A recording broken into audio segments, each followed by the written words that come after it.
بچوں کی کامیابی میں جو کردار اکیلا باپ ادا کر سکتا ہے وہ باقی سب مل کر بھی، ماں، معاشرہ، خاندان، مال و اسباب سب مل جائیں پھر بھی نہیں کر سکتے۔ یہ بات میں اپنی طرف سے نہیں بلکہ پوری ذمہ داری سے ان دی لائٹ آف شریعہ کہہ رہی ہوں۔ باپ کی نیکی، باپ کی شرافت، باپ کا تقوی، باپ کا حیا، باپ کی پرہیزگاری اور سب سے بڑھ کر باپ کی حلال کمائی، یہ بہت وزنی چیز ہے۔ باپ کی توجہ کا کوئی متبادل نہیں ہے۔ جب ہم اس موضوع پر بات کرتے ہیں تو بعض لوگ جذباتی ہو جاتے ہیں اور کہتے ہیں کہ اچھا اب مرد باہر کے کام نہ کرے، عورتوں کی طرح گھر میں بیٹھ جائے۔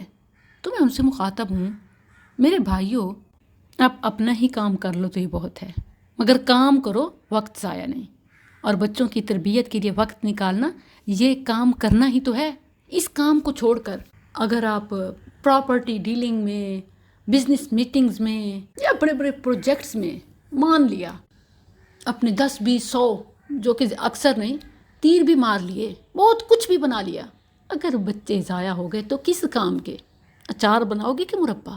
آپ کے لائف سٹائل سے یا آپ کے سٹاک سے یا آپ کے اکاؤنٹ سے آپ کی پہچان نہیں، بلکہ پہچان تو آپ کی اولاد سے ہے، اور اس بات کو اکثر باپ فراموش کر چکے ہیں۔ یہی طعنہ اکثر عورتوں کو دیا جاتا ہے، یعنی جب بھی کوئی عورت کسی باپ کی، اپنے ہسبینڈ کی، ان کے بچوں کے حوالے سے، ٹائم اور تربیت کے حوالے سے کچھ تعاون مانگے تو آگے فوراً یہی کہا جاتا ہے، یہ کسی ایک گھر کی یا میرے پیج کمنٹ کی یا کسی ایک جگہ کی بات نہیں ہے۔ اور یاد رکھیں کہ میں ایک داعیہ کی حیثیت سے بولتی ہوں، مدر کی حیثیت سے بات ہوگی میں کمپرومائز کر جاؤں گی، وائف کی حیثیت سے بات ہوگی میں کمپرومائز کر جاؤں گی، اور اسی میں میری سعادت ہے۔ لیکن جب امت کی بات ہوگی تو میں خاموش نہیں رہوں گی، مجھے بولنا ہوگا۔ میں بچوں کو گلیوں میں رلتا دیکھ رہی ہوں، میں بچوں کو نشوں کی لت میں مبتلا گھرا دیکھ رہی ہوں، وہ خواہ گلیوں میں ہو یا گھروں میں ہو۔ پھر میں کیسے خاموش رہوں؟ میں کیسے خاموش رہوں؟ آپ کو جو بولنا ہے بولیے، مگر یاد رکھیے تالی دونوں ہاتھ سے بجتی ہے، ایک سے نہیں۔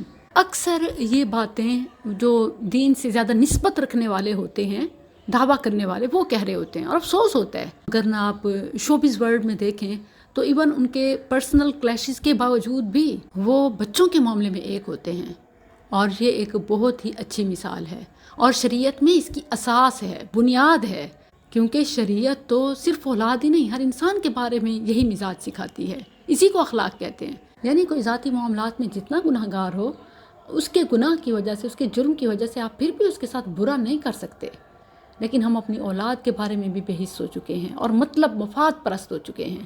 جب تک بیوی کے ساتھ غرض ہو، اولاد کے ساتھ اچھا رہتے ہیں، جب انٹرسٹ کہیں اور ڈیولپ ہو، بچوں سے بھی دور ہو جاتے ہیں۔ اسی طرح بیوی بھی جب کوئی اور شوق پال لے تو خاوند کو تو کیا، اولاد کو بھی گھاس نہیں ڈالتی۔